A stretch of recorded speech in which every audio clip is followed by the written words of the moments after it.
ایک یہ کہتے ہیں کہ اگر کوئی ایسی بیٹھا ہوا تھا، دل میں اس کے طلاق کا خیال آیا بیوی کا، اور اس نے پھر جان بوجھ کر ہونٹ ہلائے،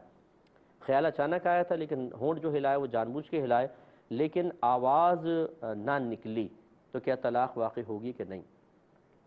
یہ طلاق واقع نہیں ہوگی، کیونکہ اصول اچھی طرح یاد رکھیں، جہاں شریعت نے فرمایا کہو یا پڑھو، تو اس کا مطلب یہ ہوگا کہ اتنی آواز سے کہو یا اتنی آواز سے پڑھو کہ آپ کے اپنے کان اپنی آواز کو سن لیں، بشرطے کہ بہرا پن نہ ہو یا اطراف میں بہت زیادہ شور نہ ہو، جیسے مشینیں ہیں، اب آپ کی آواز آ ہی نہیں رہی کانوں تک،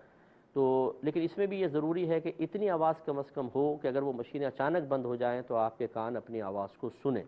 تب وہ پڑھنا یا کہنا کہلائے گا۔ چنانچہ اگر آپ نماز پڑھ رہے ہیں اس میں اتنی آواز رکھنا لازم ہوتا ہے کہ اپنے کان سنیں، تو جس چیز کا نماز میں پڑھنا فرض اس میں اتنی آواز فرض، جس کا پڑھنا واجب اس میں اتنی آواز رکھنا واجب،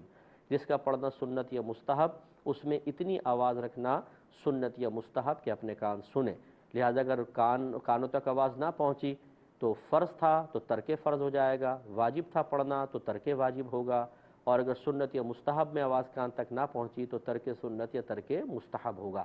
ایسے ہی قربانی وغیرہ کرنے میں بسم اللہ اللہ اکبر اتنی آواز سے پڑھنا ہوگا کان تک سنیں، یوں ہی طلاق کے معاملے میں تو اب آپ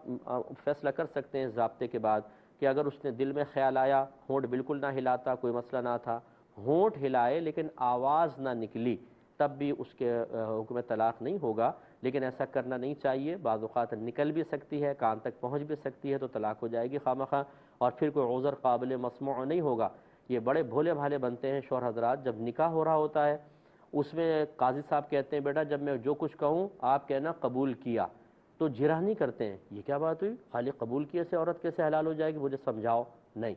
لیکن جب طلاق کی باری آتی ہے وہی شریعت کہتی ہے لفظ کہو گے چاہے نیت ہو یا نہ ہو طلاق ہو جائے گی، تو ان کی حس جاگ جاتی ہے، اندر کا مفتی جاگ جاتا ہے، بڑا جو ایک مباحث ہوتا ہے وہ جاگ جاتا ہے، اور یہ ڈیبیٹ پر اتر آتے ہیں، جی مجھے سمجھائیں، مجھے تو سمجھ میں نہیں آ رہی، میری تو نیت ہی نہیں تھی طلاق کی، میں نے تو غصے میں دی تھی طلاق، وہاں تو کوئی گواہ ہی نہیں تھے، میں تو اکیلا بیٹھا ہوا تھا۔ ارے بھائی، شریعت نے ہر چیز کے ضابطے قاعدے مقرر کر لیے ہیں، آپ پہلے سیکھ لیں تاکہ آپ کو اچانک سر پہ ایک دم چوٹ سی نہ لگے کہ یار یہ کیا ہو گیا، تو آپ کا نہ سیکھنے کی وجہ سے شریعت نہیں بدلتی۔ تو خلاصہ کلام یہ ہے کہ یہ بعض اوقات سیکھے نہیں ہوتے مسائل، گڑبڑ ہو جاتی ہے اور پھر ساری زندگی کا پچھتانا ہوتا ہے، ایسا ہرگز نہ کریں، اسی لیے میں عرض کرتا ہوں کہ مسائل سیکھیں۔